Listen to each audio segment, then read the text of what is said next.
Bonjour Ron, et bienvenue à nouveau.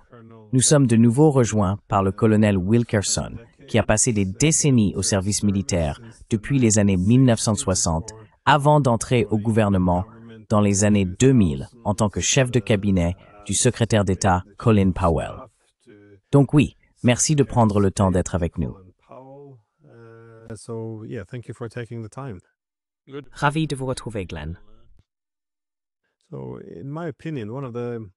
Donc, à mon avis, l'un des grands problèmes en Occident aujourd'hui est l'incapacité à évaluer les préoccupations sécuritaires de nos adversaires, qu'il s'agisse de la Russie, de la Chine, de l'Iran ou d'autres. Car nous ne faisons plus ce qui est le plus fondamental lorsque l'on cherche à réduire la compétition sécuritaire. Nous ne discutons plus des intérêts sécuritaires de nos adversaires, parce que tous nos conflits doivent être présentés comme une lutte entre le bien et le mal. Donc, si vous ne pouvez pas évaluer les préoccupations sécuritaires de vos adversaires, il devient très difficile d'atténuer la compétition sécuritaire.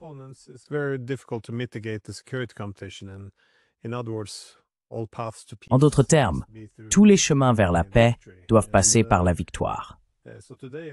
Aujourd'hui, je voulais vraiment aborder ce qui est considéré comme la principale préoccupation historique, la préoccupation sécuritaire historique de la Russie, à savoir l'encerclement de la Russie.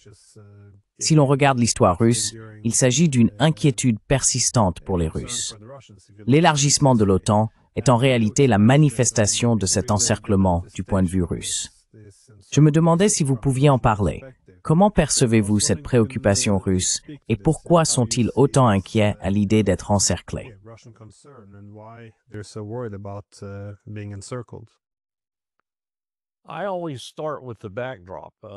Je commence toujours par le contexte, et je pense que ce contexte devient plus clair chaque jour qui passe. Le contexte, c'est le grand jeu avec de nouveaux acteurs. Ce que je veux dire par là, c'est que le pouvoir se déplace inexorablement vers l'Est et s'éloigne de l'Ouest. Il suffit de regarder le nombre d'habitants pour comprendre pourquoi cela se produit à bien des égards. Une personne sur 5 dans le monde est chinoise. 2 sur 5 sont indiennes ou chinoises. 3 sur 5 sont asiatiques. Cela ne nous en laisse que 2 sur 5. Le pouvoir est en train de changer de camp. Il change très rapidement, beaucoup plus rapidement que dans l'autre sens pendant environ 2000 ans.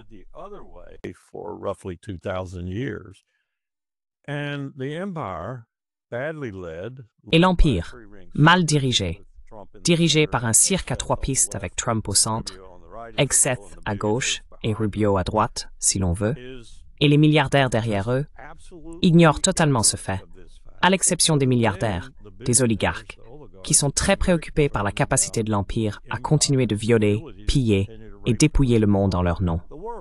Je ne dis pas cela à la légère, car c'est vraiment ce qu'est devenu le capitalisme entre les mains d'États comme Israël et les États-Unis. Et dans une certaine mesure, 1 ou 2 pays européens, c'est devenu prédateur, dans le sens où Marx, par exemple, je crois que c'était Marx, a dit que si on leur donne assez de cordes, ils finiront par se pendre eux-mêmes.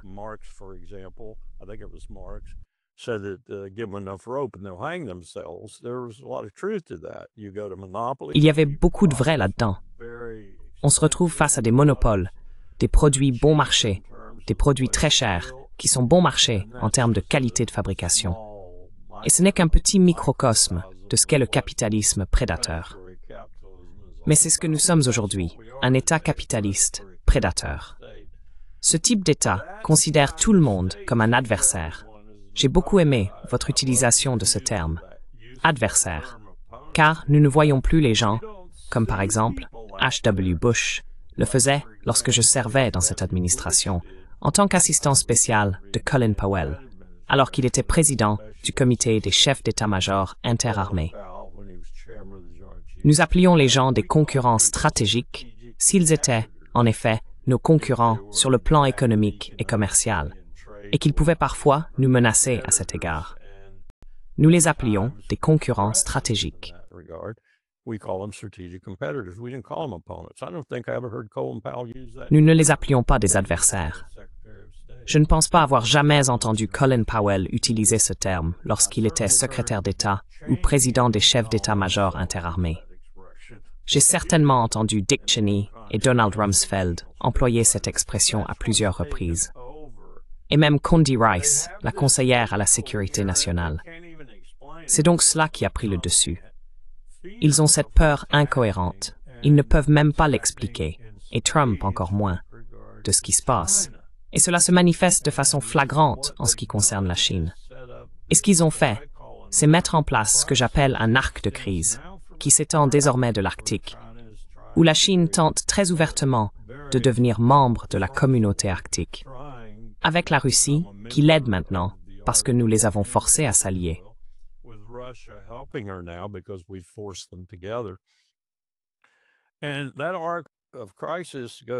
Et cet arc de crise s'étend désormais jusqu'aux pays baltes, le général Donahue l'ayant ainsi déclaré, en passant par la guerre par procuration en Ukraine et jusqu'en Géorgie, où nous avons tenté de renverser le gouvernement.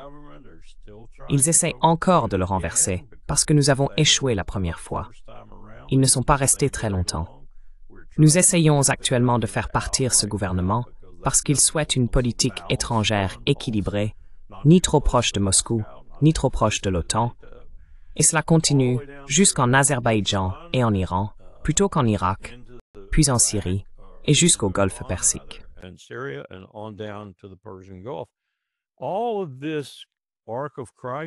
Tout cet arc de crise, cette ligne géopolitique que nous avons tracée dans le sable, si l'on veut, de manière incohérente avec ce clone que nous avons comme président, est conçu pour freiner les initiatives de la ceinture et la route qui sont désormais très en vue au centre, où l'Ukraine fait office de point d'arrêt, si l'on veut.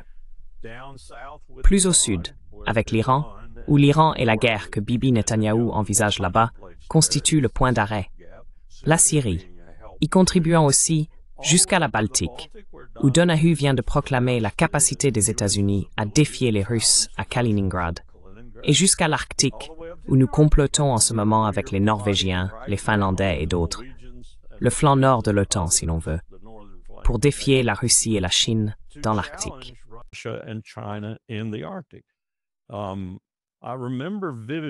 me souviens très bien d'un moment de la vie de l'amiral Crowe, lorsque je travaillais pour lui, alors qu'il était dans le Pacifique en tant que commandant du PACOM, le commandant du commandement du Pacifique, avant de devenir président des chefs d'état-major interarmés. Il a eu une rencontre avec son homologue de l'Union soviétique de l'époque, le maréchal Akhromeyev. L'une des premières choses qu'Akhromeyev a faites a été de remettre à Crowe, alors président des chefs d'état-major interarmés pour nous, une carte. J'en ai une copie. Cette carte montrait essentiellement à Crowe comment Akhromeyev percevait l'encerclement de l'Union soviétique. Elle indiquait toutes les bases militaires, toutes les installations, alliées et principalement américaines, qui étaient disposées autour de l'Union soviétique. Et son propos était simplement « Et vous pensez que nous pourrions trouver un modus operandi ?» Parce que c'était en quelque sorte l'approche de Crowe.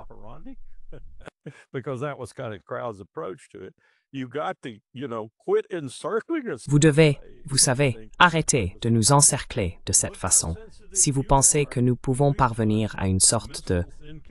Et regardez à quel point vous êtes sensible lorsque nous plaçons des missiles à Cuba. Vous en avez partout autour de nous. Eh bien, c'est un peu ce que nous faisons aujourd'hui à la fois à la Russie et à la Chine. J'ai mentionné avant que nous soyons à l'antenne, le général Denis Leich, moi-même, et la générale Margaret Wilmot, je ne citerai pas le nom, avons récemment rencontré un sénateur, un démocrate, je peux au moins dire cela. Notre objectif apparent était de parler de l'armée entièrement composée de volontaires et à quel point elle est défaillante. Défaillante dans tous ses éléments, tant dans la réserve qu'en activité. Et l'une des choses qu'elle a opposées, c'est la tournée qu'elle venait de faire dans le théâtre du Pacifique, à travers la mer de Chine méridionale, aux Philippines, en Corée, au Japon, à Taïwan, et ainsi de suite.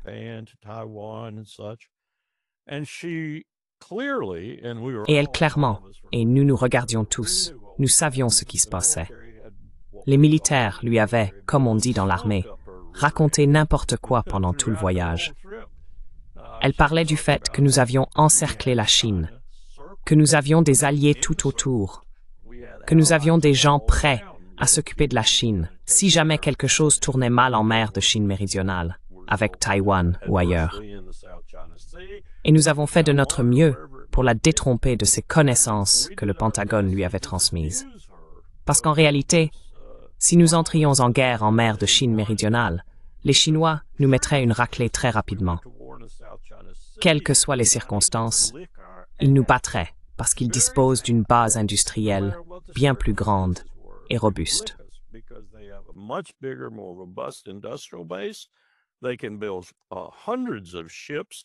Ils peuvent construire des centaines de navires contre nos 2 ou 3.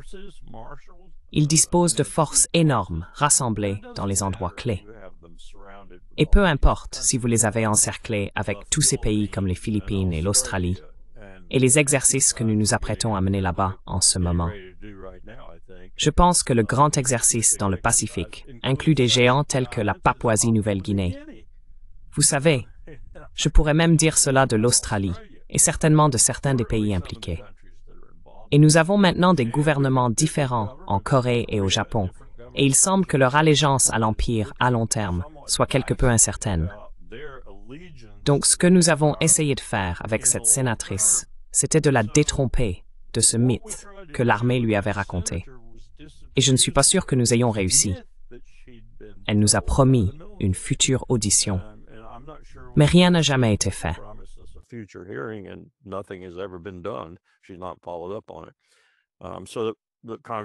Elle n'a pas donné suite à cela. Ainsi, le Congrès des États-Unis continue de croire ce que le Pentagone lui dit.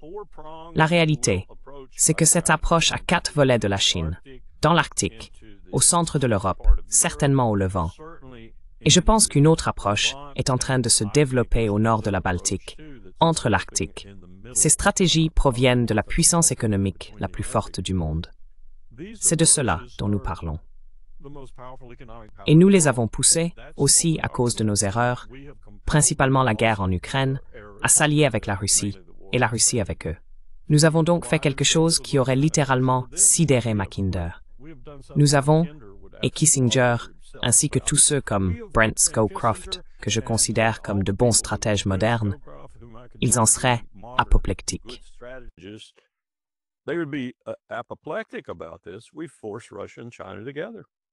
Nous forçons la Russie et la Chine à se rapprocher, à être de plus en plus liés chaque jour. Ainsi, nous avons créé une situation, et je vais conclure sur cette note, très amère et triste, où l'Empire, lorsqu'il réalisera à quel point il est en train de perdre sur le plan conventionnel, aura recours à ses armes nucléaires. Et cela m'effraie, parce que je sais que nous le ferons. Je sais que nous le ferons. J'ai été là. J'ai participé aux discussions. Je sais que nous le ferons. Nous avons été les premiers à utiliser des armes nucléaires pour tuer d'autres êtres humains. Nous serons les derniers à utiliser des armes nucléaires pour tuer d'autres êtres humains. Et cela m'effraie. Cela m'effraie vraiment que nous soyons le pays qui déclenchera l'Holocauste nucléaire.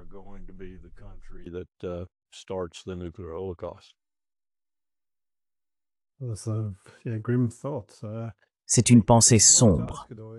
Je voulais toutefois vous demander, car il est très difficile de reconnaître ces stratégies d'encerclement, et cela rend la compréhension très compliquée.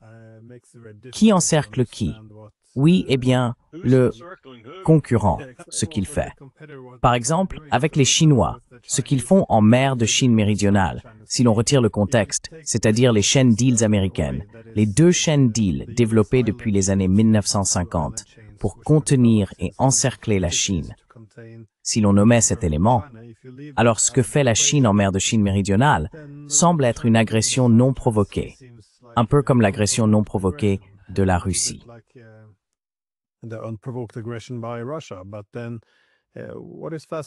Mais ce qui est fascinant avec la Russie, c'est que cela relevait du bon sens pendant des siècles. C'est-à-dire que Nicholas Spykman, qui écrivait en 1942, ce chercheur américain spécialiste de la politique de confinement de la Russie, a expliqué que, depuis Pierre le Grand, la Russie a toujours tenté de briser cet encerclement et que passer par la mer était une approche clé. Ainsi, comme vous l'avez souligné, les principales mers à traverser étaient l'Arctique, bien sûr la mer Baltique, que Pierre le Grand a ouverte, et la mer Noire. Et ce sont toujours ces zones où, aujourd'hui encore, nous semblons vouloir affronter les Russes, comme vous l'avez mentionné, ces trois-là.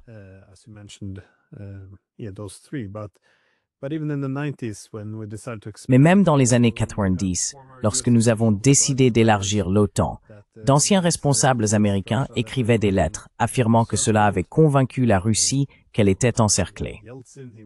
Eltsine a averti, c'est un nouvel encerclement.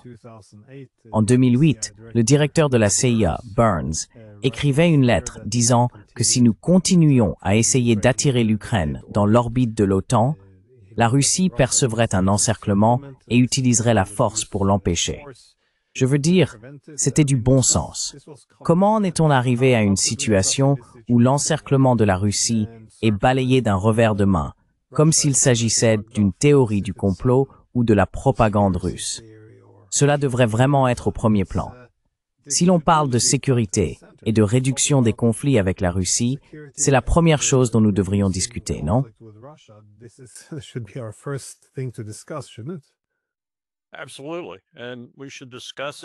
Absolument. Et nous devrions en discuter comme d'une grande puissance en déclin, d'une autre grande puissance quelque part au milieu, alliée à une grande puissance en ascension. Et nous devrions en être conscients en abordant la discussion.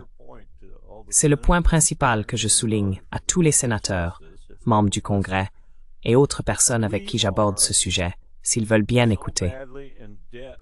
Nous sommes actuellement tellement endettés et tellement accablés par le système capitaliste prédateur que nous avons créé que la seule façon de survivre en tant qu'entité nationale, et de plus en plus, Trump rend même cela incertain avec ses actions intérieures, c'est de reconnaître le péril dans lequel nous nous trouvons et d'agir en conséquence, d'agir de manière vraiment intelligente.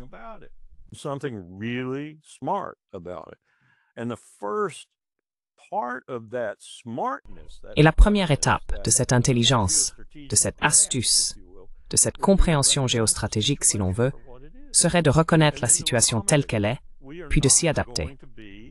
Nous n'allons pas être l'hégémon mondial, sous aucun aspect. En fait, nous serons même un ou deux niveaux en dessous compte tenu de l'évolution du monde.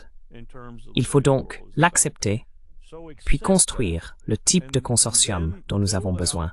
Un consortium capable de faire face à des défis existentiels pour nous tous, comme les armes nucléaires, sans aucun traité, et la crise climatique. Nous avons un homme à la Maison-Blanche qui nie totalement, et à plusieurs reprises, l'existence d'une crise climatique.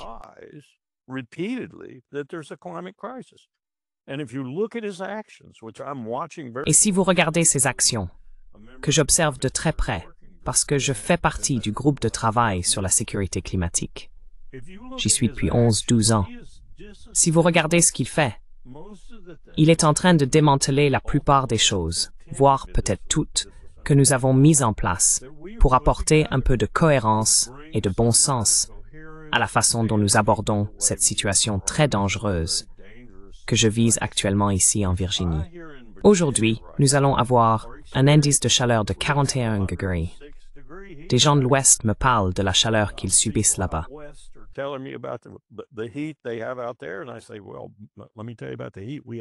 Et je dis, eh bien non.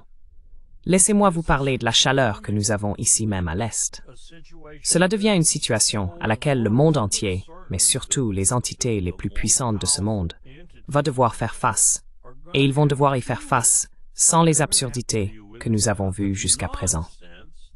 Je parle d'actions concrètes pour obtenir une certaine réduction de la hausse des températures et de ce qui va inévitablement être un facteur de montée du niveau de la mer auquel nous allons devoir faire face d'une manière, et nous venons d'avoir de nouveaux briefings à ce sujet, d'une manière qui n'avait pas été envisagée et à laquelle nous ne pensions pas.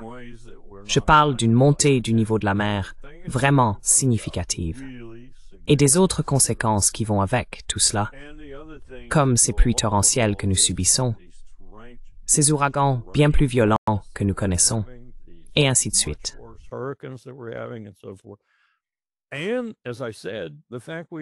Et, comme je l'ai dit, le fait est que nous sommes sans traité. Nous n'avons plus aucun traité sur les armes nucléaires. START n'est qu'une illusion, en réalité. Il prend fin le 26 février. Et je ne pense pas que Poutine ait la moindre envie de traiter avec Washington, qui est duplice, ni avec le clone de cirque que nous avons à la tête du pays.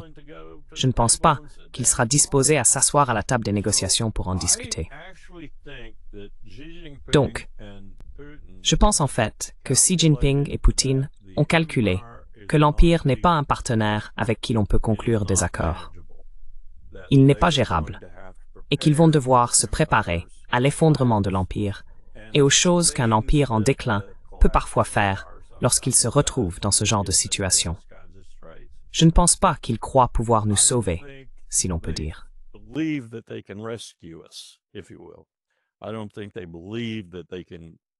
Je ne pense pas qu'ils croient pouvoir trouver une approche diplomatique à la manière de l'ASEAN, si vous voulez. Ce que Xi Jinping souhaite faire, je pense, en se basant sur le commerce, l'économie, les échanges, sur les types de choses qui tout au long de l'histoire ont fait la différence lors de grands bouleversements de pouvoir comme celui-ci. Il ne pense pas que ça va fonctionner. Donc, je pense qu'il décide probablement maintenant de se préparer à affronter la tempête.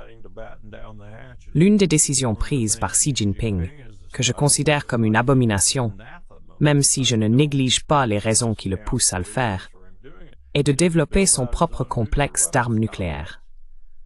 Et j'entends maintenant, de la part de personnes liées à l'école centrale du parti et à leur entité stratégique, qu'ils pensent devoir se développer au point de pouvoir égaler les Soviétiques, c'est-à-dire les Russes d'aujourd'hui.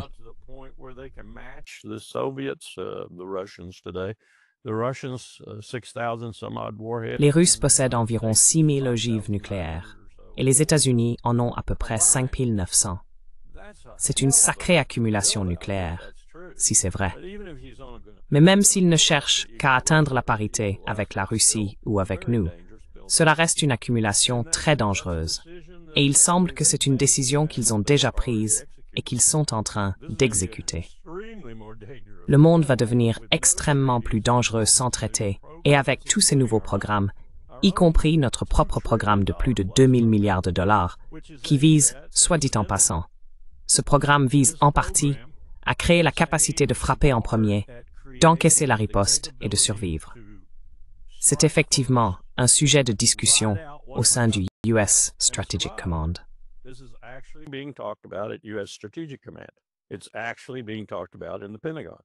Il se dit actuellement au Pentagone que nous pourrions développer, sur le plan technologique, la capacité de mener une première frappe si dévastatrice, particulièrement contre les missiles basés au sol et autres, que nous pourrions espérer gagner, ce qui est absurde à mon avis. Mais il y a des personnes sérieuses qui en parlent réellement aujourd'hui. Je pense que nous sommes dans un nouveau monde en ce qui concerne les armes nucléaires. Ce n'est pas un monde très calme, paisible, c'est un monde très dangereux. Et il est dépourvu de traités, comme je l'ai dit. Et nous provoquons toutes les parties qui pourraient corriger cela. Nous les avons toutes antagonisées, et elles pensent que nous sommes les gens les plus trompeurs de la planète, et que nous ne voulons pas traiter avec elles. Je ne leur en veux pas du tout, mais il faut bien que quelqu'un fasse preuve de bon sens ici.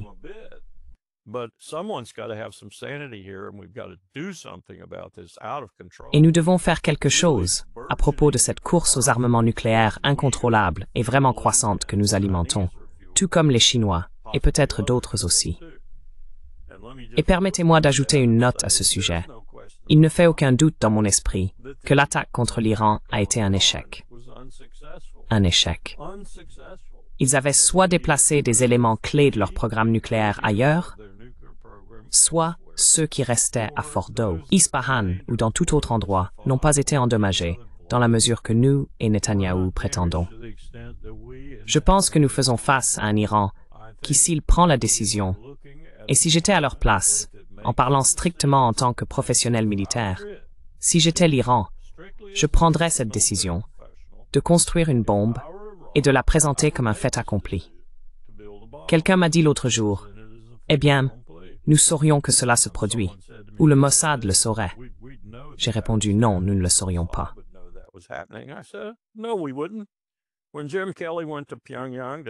Lorsque Jim Kelly s'est rendu à Pyongyang pour parler à Yi Gun et Kang Seok-ju, tous deux aujourd'hui décédés, mais alors principaux négociateurs pour Kim Jong-il sur leur programme nucléaire, il a été choqué lorsqu'ils l'ont regardé et lui ont dit « Nous avons déjà des armes nucléaires. Nous avons déjà des armes nucléaires. » M'avez-vous entendu? Veuillez traduire cela à nouveau, s'il vous plaît. Eh bien, nous savions qu'ils étaient très proches, mais je ne pense pas que nous pensions recevoir cette affirmation directement de la bouche des deux négociateurs nucléaires. Mais nous l'avons eu.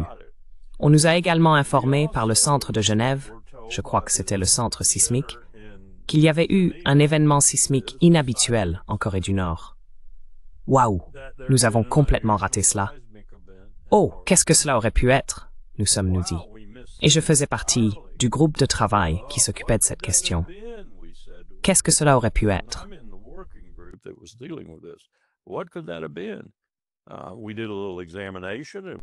Nous avons mené un petit examen et nous avons constaté que l'événement sismique, tel que rapporté par Genève, s'était produit dans un endroit que nous connaissions parfaitement, que nous surveillions. Mais nous l'avons manqué. Le second, nous ne l'avons pas manqué parce que nous étions beaucoup plus vigilants pour celui-là. Nous avions tous nos indicateurs en place, nos détecteurs dans l'air, etc. Et nous avons détecté le deuxième essai. L'Iran pourrait faire la même chose. Ils étaient les élèves des Nord-Coréens. Pendant la période où j'étais au département d'État et où nous travaillions au démantèlement du réseau AQ-CAN, nous avons remarqué que les Nord-Coréens et les Iraniens collaboraient de manière très étroite sur le développement de missiles balistiques et aussi sur la manière de faire des choses en profondeur sous terre. Alors imaginez ce que fera Bibi Netanyahou lorsque les Iraniens lui présenteront un fait accompli et qu'ils disposeront de l'arme nucléaire.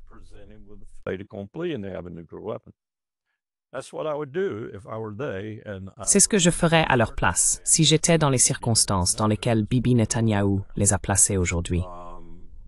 Donc, le monde est très dangereux et il l'est encore plus, peut-être de façon existentielle, pour beaucoup de gens, parce que l'Empire est brisé, brisé dans son état physique et brisé dans sa capacité à penser de manière géostratégique et géopolitique de façon saine et raisonnable. Nous en sommes tout simplement incapables. Tout ce que nous pouvons faire, c'est réagir, et nos réactions ne sont fondamentalement ni diplomatiques, ni économiques. Même si l'accord sur les tarifs fait croire à tout le monde que c'est le cas. Nos réactions sont en réalité la puissance militaire et les sanctions, ou les deux. C'est ainsi que nous gérons le monde aujourd'hui. Cela ne fonctionnera pas. Et c'est un monde très dangereux à cause de nous, plus que toute autre chose.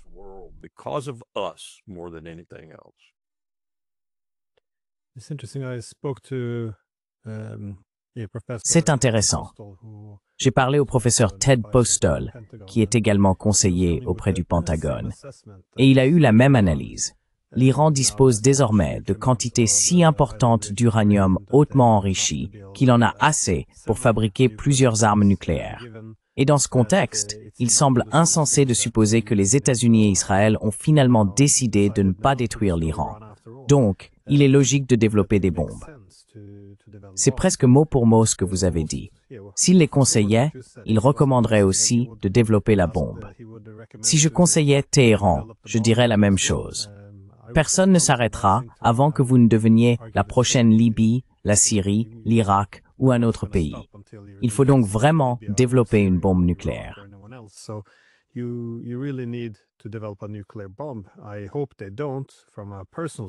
J'espère qu'ils ne le feront pas, d'un point de vue personnel, mais si je devais les conseiller en fonction de leurs intérêts nationaux, je dirais que c'est quelque chose qu'ils doivent développer. Mais le professeur Postol a également soutenu qu'il suivrait probablement la voie d'une puissance nucléaire non déclarée, devenir un autre Israël, si l'on veut, plutôt que d'adopter directement le scénario nord-coréen. Maintenir une certaine ambiguïté, développer les armes, s'assurer que les États-Unis et Israël en soient conscients, mais ne pas aller jusqu'à le déclarer officiellement. Encore une fois, il n'a pas de boule de cristal.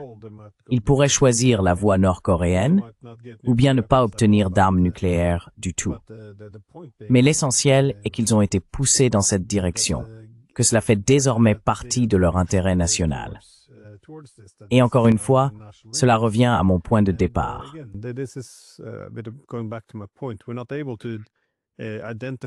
Nous ne pouvons pas identifier les intérêts nationaux sans discuter des préoccupations en matière de sécurité. Et tout comme la Russie et la Chine, les Iraniens sont également très préoccupés par le risque d'encerclement. Mais je pense que si nous n'en parlons pas, c'est parce que, lorsqu'il s'agit de l'encerclement de la Russie en Europe, on utilise le langage de la démocratie. Nous permettons simplement à des peuples libres de choisir les arrangements de sécurité qu'ils souhaitent. Lorsqu'il s'agit d'encercler la Chine, on parle de la liberté de navigation. Quand il s'agit d'encercler l'Iran, il est question de lutte contre le terrorisme ou d'assurer la sécurité et la liberté. Nous n'abordons jamais la question de savoir pourquoi l'adversaire pourrait se sentir menacé. Ce que je veux dire, c'est que si l'on ne veut pas que les Chinois ou les Iraniens développent davantage d'armes nucléaires, il serait judicieux de commencer par examiner leurs préoccupations concernant l'encerclement. Mais il ne semble jamais que nous le fassions.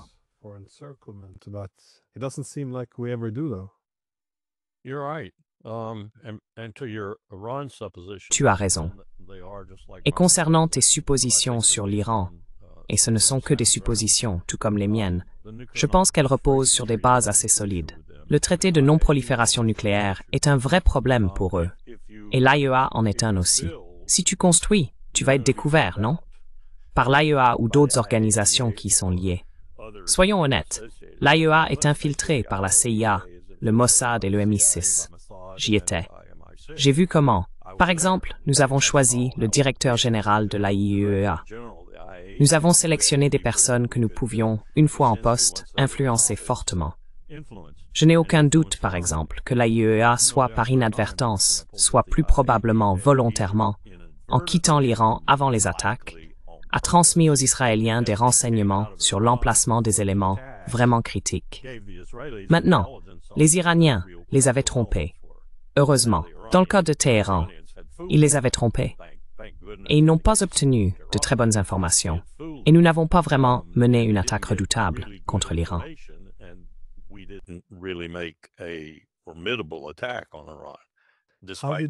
Désolé d'interrompre, mais comment avez-vous, je suppose, pris le contrôle ou manipulé l'AIEA? Tout d'abord, vous vous assurez qu'une ou deux des personnes approuvées pour servir au sein de l'équipe sont issues de la CIA, du Mossad ou du MI6. Ces trois services forment aujourd'hui presque une seule entité. Selon les moments et les lieux, l'un sera le leader et les autres suivront. Cependant, dans ce genre de milieu, le monde clandestin, on ne sait jamais vraiment qui est le leader et qui est le suiveur. Mais pour vous donner un exemple, lorsque Donahue, ce général absolument idiot, j'ai l'habitude des généraux parachutistes, était commandant du 18e corps aéroporté avant d'obtenir son autre étoile et d'aller là-bas. Cet homme est maintenant à la tête de l'US Army Europe. Je crois qu'il l'appelle toujours ainsi.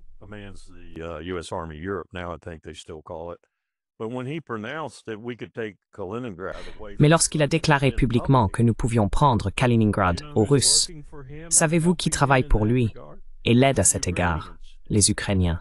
Les services de renseignement ukrainiens qui essayent d'infiltrer Kaliningrad et vous savez, de remplacer certaines personnes là-bas afin qu'ils puissent être de meilleurs espions. Eh bien, c'est ce que nous faisons.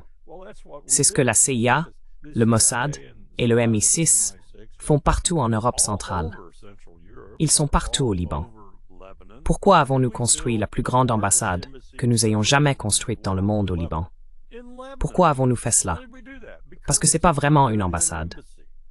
Il y aura quelques diplomates là-bas, mais c'est principalement un quartier général pour la CIA, le Mossad et le MI6, qui, à bien des égards, ont instrumentalisé la démocratie libérale.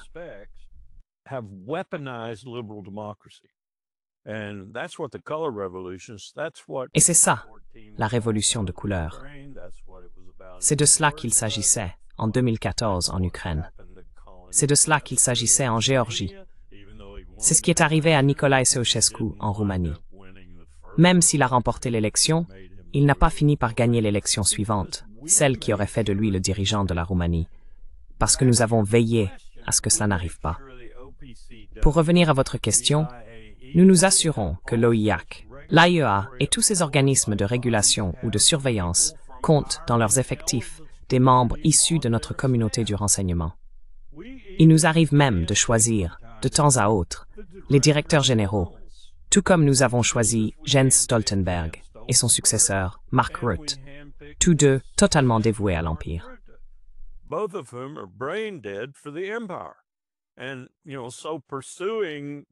Et donc, poursuivre l'idée que l'OTAN est toute puissante, omniprésente et peut faire tout ce qu'elle veut, et récemment se convaincre que tous les pays vont porter leurs dépenses à 5% de leur PIB.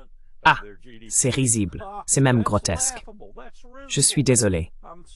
Si vous faites cela, chaque dirigeant qui s'y risquerait, de Meloni à Macron en passant par Starmer, peu importe qui, serait renversé par son propre peuple. Car la raison pour laquelle les Européens vivent aujourd'hui, c'est pour les programmes sociaux luxueux dont ils bénéficient.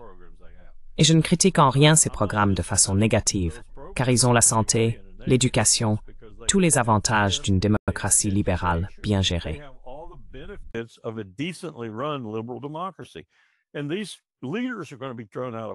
Et ces dirigeants vont être évincés de leurs fonctions avant qu'ils ne déchirent ce tissu pour adopter une posture défensive, pour devenir des membres plus robustes de l'OTAN.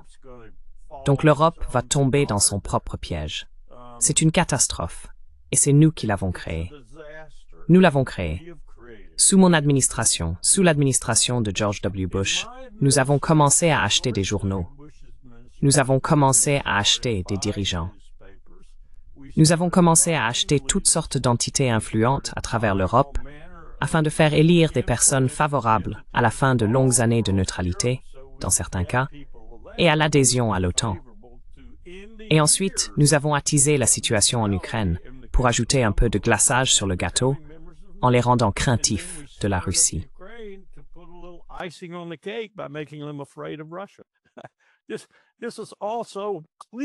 Tout cela est tellement évident que je suis stupéfait qu'il n'y ait pas plus de gens qui écrivent à ce sujet, sauf que la plupart de nos médias sont eux aussi lobotomisés. Mais c'est ce que nous faisons depuis des années maintenant, depuis le 11 septembre, et de façon massive.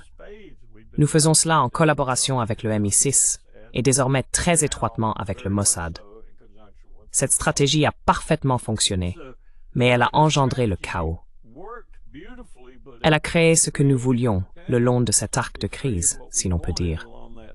Car désormais, la Chine est confrontée à un arrêt brutal de chaque branche de son initiative Belt and Road, provoquée par les États-Unis et leurs alliés.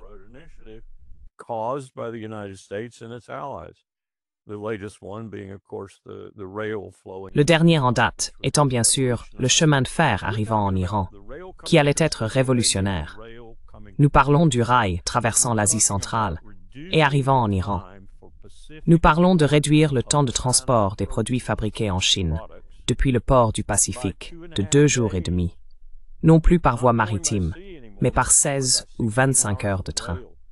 Cela réduit considérablement les coûts et rend les produits bien plus compétitifs face à ceux provenant de l'autre bout du monde, si l'on peut dire. Et cela accélère aussi tout ce que l'on souhaite accélérer, comme éviter la marine américaine, puisque tous ces itinéraires sont terrestres. Et la Chine est intelligente. Elle fait exactement ce qu'elle veut faire.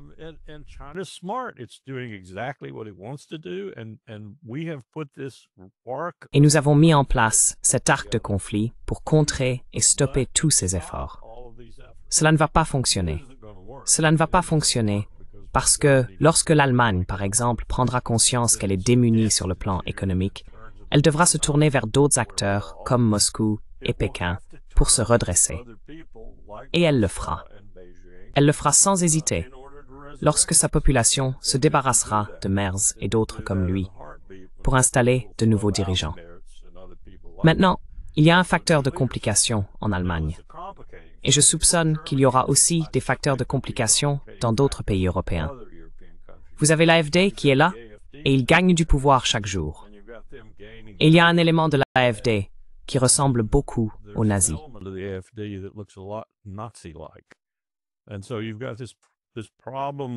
Et donc, il y a ce problème avec ce que nous faisons à l'Europe, qui pourrait aboutir à une Europe ressemblant davantage à celle des années 1930 ou des années 1920, où les gens se chamaillaient et se battaient en permanence, ce qui a donné lieu à des guerres particulièrement féroces. C'est une possibilité. Parlez-en à Ursula von der Leyen, ou quel que soit son nom, et elle s'enfuira vers son arnaque à 35 milliards d'euros avec, qui déjà? Cette entreprise avec laquelle elle a été associée. 35 milliards d'euros plutôt. Elle essaie de cacher cela en ce moment, mais je ne vois pas l'avenir de l'Europe comme très prometteur en ce moment. Et nous l'avons assombri. Nous avons créé cet avenir sombre en tentant de rétablir notre hégémonie économique et autres sur l'Europe. Et je pense que nous avons échoué de façon majeure.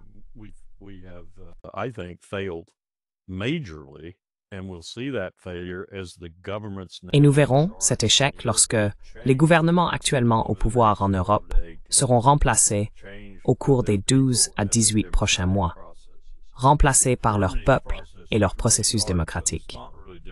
Le processus allemand est vraiment difficile parce qu'il n'est pas véritablement démocratique. Le système allemand est tout simplement défaillant. On peut devenir chancelier en Allemagne en formant des coalitions qui ne représentent même pas 45% du pays. C'est insensé. Certains autres pays européens sont eux aussi bénis ou maudits par ce genre de situation. Et la France est maudite par son problème historique traditionnel.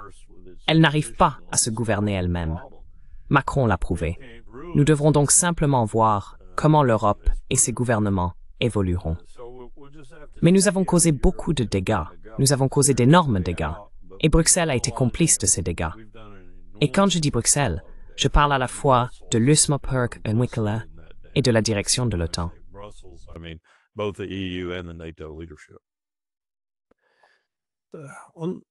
Vous avez mentionné plus tôt qu'une zone clé d'encerclement était l'Arctique. Nous avançons maintenant. Mais lorsque vous serviez sous l'administration Bush, permettez-moi de dire une chose à ce sujet, car c'est très pertinent. L'une des raisons pour lesquelles nous avons fait venir la Finlande et la Norvège, c'est parce qu'elles ont des brise-glaces et que nous n'en avons pas.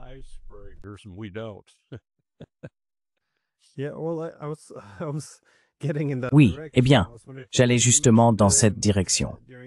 Vous avez mentionné qu'à la Maison-Blanche, vous passiez beaucoup de temps à examiner comment retourner les bons Européens qui devaient être mis en avant, qui devaient, eh bien, ne pas l'être, être relégués. Est-ce qu'il y avait déjà une attention particulière portée à la Scandinavie à l'époque, ou était-ce trop tôt pour envisager de pousser l'OTAN dans l'Arctique afin d'essayer d'encercler la Russie aussi par là?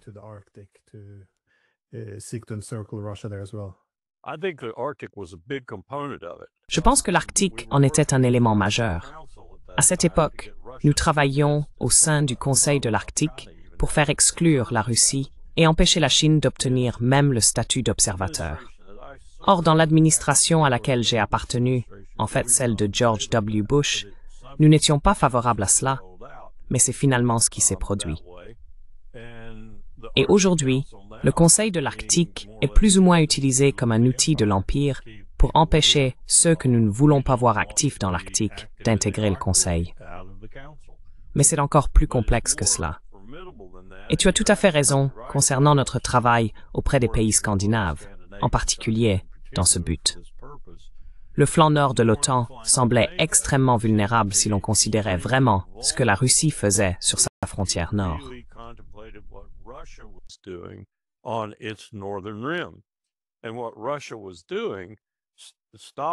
Et ce que faisait la Russie, Staline y avait installé beaucoup d'équipements qui étaient, disons-le, militaires ou à vocation militaire.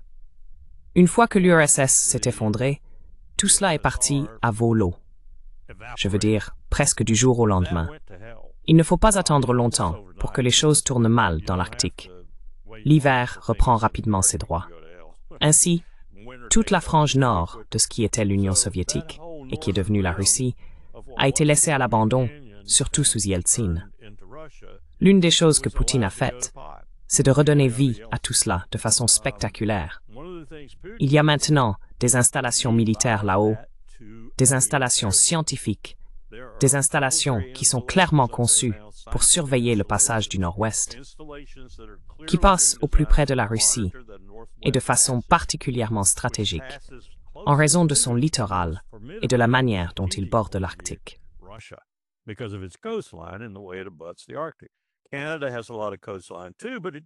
Le Canada possède également une vaste côte, mais il ne dispose pas du même type de littoral que la Russie, qui se prête autant à l'interdiction et au contrôle. Il se dit même que les Russes pourraient imposer un tarif pour le passage le long de ce tronçon maritime, car ils se trouvent dans leur zone économique. Et ils ont la puissance militaire nécessaire pour faire appliquer un tel tarif. Nous ne voulons pas que cela se produise. C'est pourquoi nous sommes déjà présents là-bas. Nous sommes déjà là-bas, et nous y sommes avec les Finlandais et les Norvégiens, car ils font désormais partie de l'OTAN. Nous sommes là-bas parce qu'ils ont des brise-glaces et que nous n'en avons pas.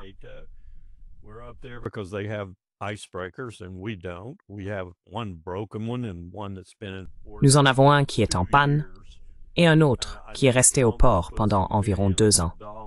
Je pense que Trump a investi plusieurs milliards de dollars dans ce budget de défense, de plus de 1000 milliards pour en construire. Mais il faut beaucoup de temps pour construire un brise-glace. Et nous ne sommes plus du tout performants en construction navale. Un autre point, la Chine excelle dans la construction navale. Leur base industrielle de défense dépasse largement la nôtre. Celle de la Russie aussi, désormais. Ils peuvent produire ce qui est nécessaire à la défense beaucoup plus rapidement et à une échelle bien plus grande que nous. Et soit dit en passant, leurs produits sont meilleurs que les nôtres, comme l'a prouvé l'Ukraine, et comme l'a montré l'incapacité d'Israël à se défendre contre l'Iran. Nous sommes donc actuellement dans une situation où l'Arctique est un théâtre de guerre, et nous le traitons comme tel. Et nous le faisons parce que nous pensons que la Chine et la Russie ont de mauvaises intentions dans l'Arctique, au lieu de collaborer avec eux pour accomplir plusieurs choses.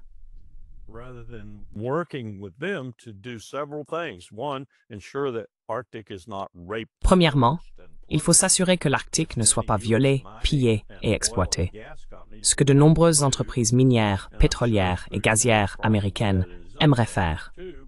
Et je suis sûr que Poutine a aussi ce problème dans son propre pays, mais il le gère un peu mieux. Deuxièmement, nous pensons qu'il pourrait y avoir toutes sortes de terres rares et d'autres ressources similaires dont nous avons désespérément besoin sur le fond marin arctique. Et nous avons peut-être raison. Les scientifiques disent que c'est une projection plausible. Troisièmement, nous sommes l'ennemi de tous les autres qui veulent aborder l'Arctique de manière amicale, diplomatique, en se disant « faisons-le pour le bien de l'humanité ». Nous voulons en avoir le contrôle. Et nous voulons que la marine américaine puisse assurer ce contrôle et la garde côtière là où c'est possible. Nous sommes fous, Glenn. Nous sommes fous.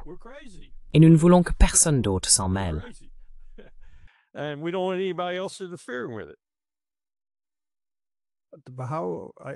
Mais comment? C'est là où j'ai du mal à comprendre. Pourquoi les Européens acceptent-ils cela? Pendant tant d'années, l'Arctique était considéré comme une zone de coopération à somme positive. Même pendant la guerre froide, au plus fort des tensions, nous pouvions encore travailler dans l'Arctique, quelles que soient nos divergences. Et puis, comme vous le savez, il y a des frontières entre les Scandinaves et les Russes. Cela a aussi été une région où nous pouvions atténuer certaines tensions et réellement collaborer. Il y a donc un intérêt national à préserver la stabilité et à protéger l'Arctique. Malheureusement, nous voulons en faire une ligne de front, ce qui n'est certainement pas dans l'intérêt des pays de la région. Comment est-il possible que tous les responsables politiques acceptent cela? Parce que là, c'est une catastrophe annoncée. C'est comme si nous allions devenir l'Ukraine du Nord.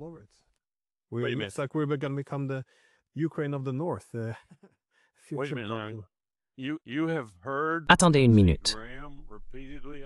Vous avez entendu Lindsey Graham à plusieurs reprises à la tribune du Sénat et vous pensez qu'il y a un peu de bon sens en matière de sécurité. Je veux dire, Lindsey Graham, aussi fou soit-il, et certaines de ses déclarations en témoignent de façon éloquente, représente une part considérable de la législature américaine. C'est ce qu'ils ressentent, en particulier au sein du Parti républicain. Mais il y a aussi beaucoup de démocrates. Comme Blumenthal l'a prouvé avec ses déclarations sur l'Ukraine et son étreinte à Lindsey Graham à Kiev. Il y a une véritable pression de la part de la législature américaine, aussi aveugle soit-elle, sur toutes ces questions. Car eux aussi savent, premièrement, à quel point nous sommes endettés et qu'ils n'ont aucune idée de ce qu'il faut faire à ce sujet.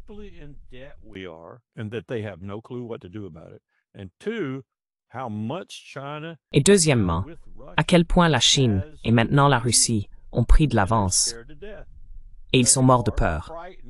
Ils sont terrifiés par ce qui se passe. Et ils pensent que la seule façon de répondre, c'est par la force militaire et avec le genre d'approche de rouleau compresseur que Donald Trump pratique.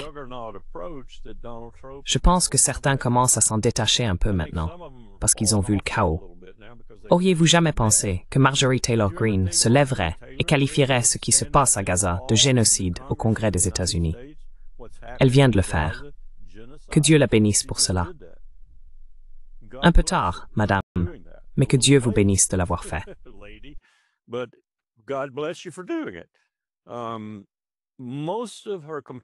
La plupart de ses compatriotes dans cet organisme sont morts de peur, et ils pensent, par crainte, que la meilleure réaction est un budget de la défense à 1000 milliards de dollars et d'encercler nos ennemis, ce qui est absurde. Premièrement, nous ne pouvons pas encercler nos ennemis. Deuxièmement, savez-vous à combien s'élèvent aujourd'hui les paiements d'intérêts annuels sur notre dette? Plus de 1000 milliards de dollars. D'ici 7 ans, ce sera 2000 milliards, selon l'Office of Management and Budget et le Congressional Budget Office. Il n'y aura plus de dépenses fédérales discrétionnaires dans l'Empire. Tout ira au paiement d'intérêts sur la dette et au budget du Pentagone. Ils ne savent pas quoi faire pour arrêter cela. Regardez ce qu'ils viennent de faire.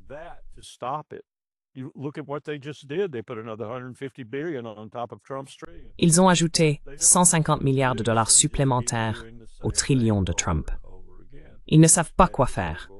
Alors, ils continuent simplement à faire la même chose encore et encore, en espérant qu'ils partiront vers l'horizon et prendront leur poste de lobbyiste ou autre avec eux. Ce que nous disons, Glenn, je ne trouve pas de meilleur terme pour l'expliquer. Mais si tu regardes l'histoire des empires sur les 5000 dernières années, tu trouveras des gens qui ont fait des choses similaires. Que tu regardes l'Empire romain d'Orient ou d'Occident, l'Empire perse, mongol, moghol, ou n'importe lequel de ces empires, ou les plus modernes, eh bien, ils n'existent plus aujourd'hui.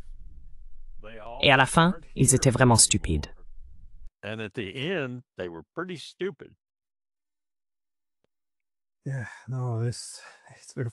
C'est très frustrant à observer, car, au bout du compte, je pense que même les principaux adversaires des États-Unis aujourd'hui, à savoir la Russie et la Chine, ne tireraient aucun avantage à voir les États-Unis aller droit dans le mur. Que les États-Unis adoptent une position plus modeste dans le système international serait probablement assez bénéfique. D'ailleurs, en Chine, beaucoup souhaitent encore que le dollar soit maintenu pendant un certain temps. Il présente de grands avantages. Donc, tout n'est pas aussi un jeu à somme nulle que nous l'imaginons souvent. Mais cela m'amène justement à ma dernière question.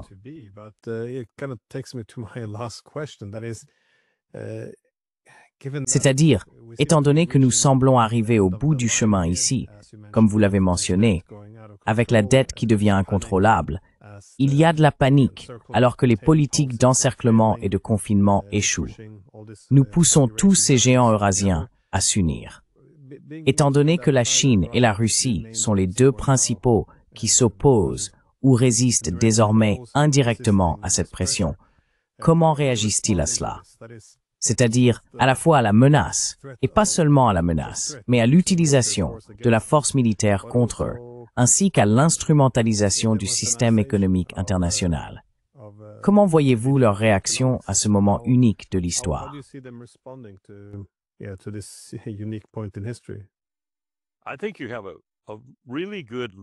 Je pense que vous avez un excellent test décisif pour répondre à cette question, venant de tous les endroits, de Brasilia et de Lula, parce qu'il a toujours suscité beaucoup de respect de ma part.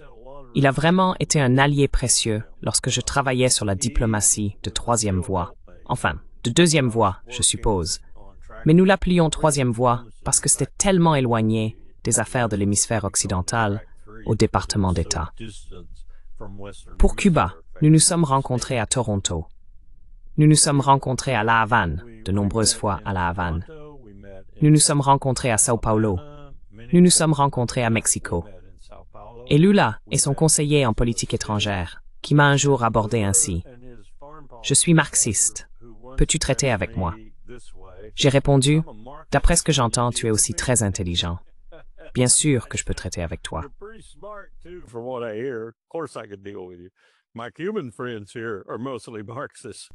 Mes amis cubains ici sont pour la plupart marxistes, mais j'ai été très impressionné par la façon dont ils comprenaient les problèmes et essayaient de nous aider.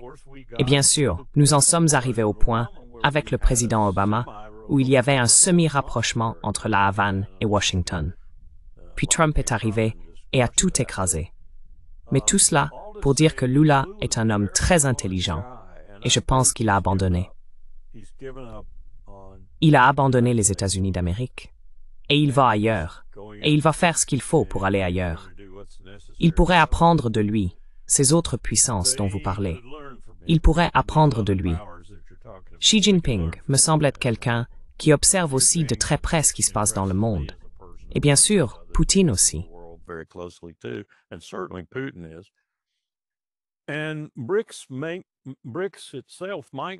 Et le BRICS lui-même n'est peut-être pas la solution ultime, mais certainement un condominium si l'on veut.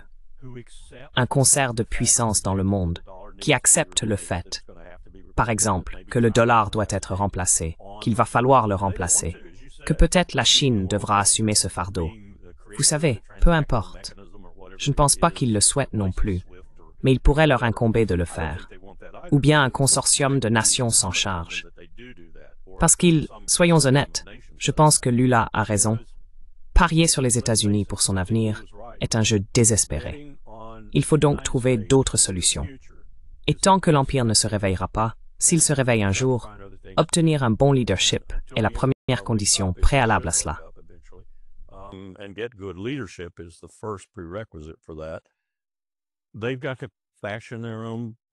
Ils doivent tracer leur propre chemin dans le monde. Et le fait que cela se produise dans un endroit où notre capitalisme prédateur a pratiquement tenté de détruire les anciens gouvernements, que ce soit au Chili, en Bolivie ou ailleurs, est vraiment, vraiment fascinant. Et le fait que cela se passe avec un dirigeant au Brésil est encore plus fascinant. Mais je pense que nous allons voir de plus en plus de personnes, de plus en plus de dirigeants dans le monde, faire ce genre de choses. Et ce qui va se passer, c'est que nous allons simplement être laissés dans le sillage du reste du monde.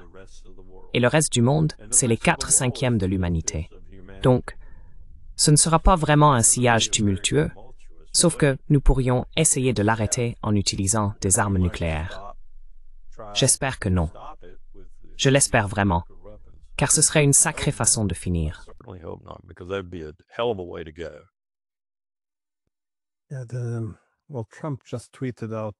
Eh bien, Trump vient de tweeter. C'est apparemment ainsi que la politique étrangère se fait désormais. Une menace, et pas seulement une menace, mais une punition envers l'Inde. Il a écrit qu'étant donné que l'Inde achète des armes à la Russie et qu'elle achète aussi de l'énergie à la Russie, elle devra désormais payer un tarif douanier de 25%. Parce que c'est une mauvaise chose à faire, puisque la Russie est en guerre contre l'Ukraine. Pour arrêter les tueries, il devrait boycotter la Russie. Je veux dire, cela ressemble presque mot pour mot à ce que dit Biden, sauf qu'il n'est pas allé jusqu'à menacer de punir l'Inde, un pays réellement ami.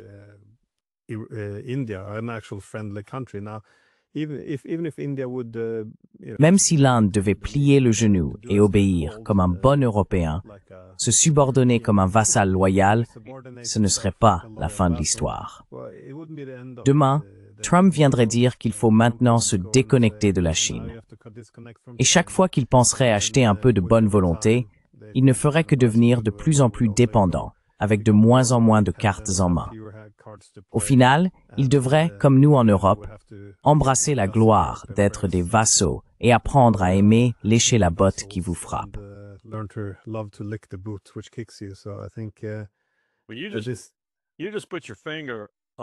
Vous venez de mettre le doigt sur un problème du sous-continent qui s'inscrit dans le cadre plus large de la reprise du grand jeu. Et ce problème, c'est le Pakistan, l'Inde et la Chine. De toute évidence, la puissance dominante dans cette région, c'est la Chine. Mais l'Inde, en termes de population, est en train de dépasser la Chine, si ce n'est déjà fait, en population totale. Et l'Inde semble de plus en plus pouvoir devenir, si elle bénéficie d'un véritable bon leadership, et Modi n'incarne pas ce leadership, une puissance économique très dynamique également. Elle en a le potentiel. C'est donc, si l'on veut, un grain de sable dans l'engrenage de cette cohérence asiatique, de cette cohérence orientale, qui construit ce mastodonte destiné à affronter l'ancien empire, l'empire américain. Mais je pense que ça finira par se régler.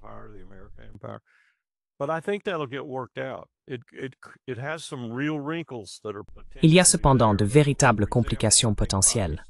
Par exemple, je pense que si Israël utilisait une arme nucléaire contre l'Iran, le Pakistan éliminerait Israël. Je le pense vraiment. Je crois qu'il le ferait. À Islamabad, il prendrait la décision. Israël disparaîtrait. Il y aurait 5 champignons atomiques. C'est tout ce qu'il faudrait. Et Israël serait détruit. C'est à quel point les pactes sont sérieux en ce qui concerne ce qui se passe au Levant. De la même manière, la Chine doit s'inquiéter que le Pakistan fasse quelque chose de ce genre, ou pire, fasse quelque chose de similaire à l'ouest de l'Inde, comme ce qu'ils font actuellement avec la fonte des glaciers.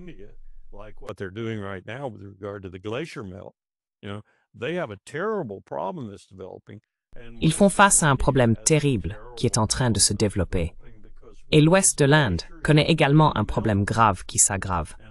Car lorsque ces glaciers auront fini de fondre, et que toutes les inondations, comme la tragique inondation qui a récemment submergé un tiers du Pakistan, seront terminées, le problème sera l'inverse. Il n'y aura plus d'eau qui descendra. Le Pakistan a construit une série de barrages pour retenir cette eau et l'empêcher d'aller vers l'ouest de l'Inde, afin de l'utiliser pour lui-même, car c'est la seule façon pour eux de survivre en matière d'eau. Imaginez les problèmes que cela pose. On se retrouve donc avec ce problème massif, qui n'est pas si petit que ça, dans le sous-continent. En même temps, il y a ce changement considérable concernant l'emplacement de l'Empire et là où il se construit. Je ne sais pas comment cela va se terminer, mais c'est un autre ingrédient d'un danger terrible auquel nous sommes confrontés, et que la mauvaise gouvernance à Washington ne fait qu'aggraver, car Trump n'a aucune idée de ce dont je viens de parler.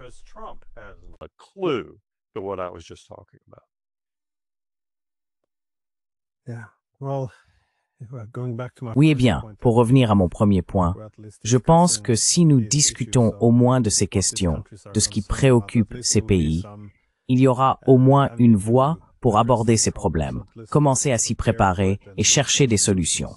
Pour moi, l'une des grandes malédictions de ce moment unipolaire a été que tout devait être légitimé, comme vous savez, relevant du bien commun. Donc tout devait être présenté comme une victoire de la liberté sur l'autoritarisme. C'est pour cela qu'on ne peut plus discuter de préoccupations sécuritaires concurrentes. Rien du tout. C'est très manichéen.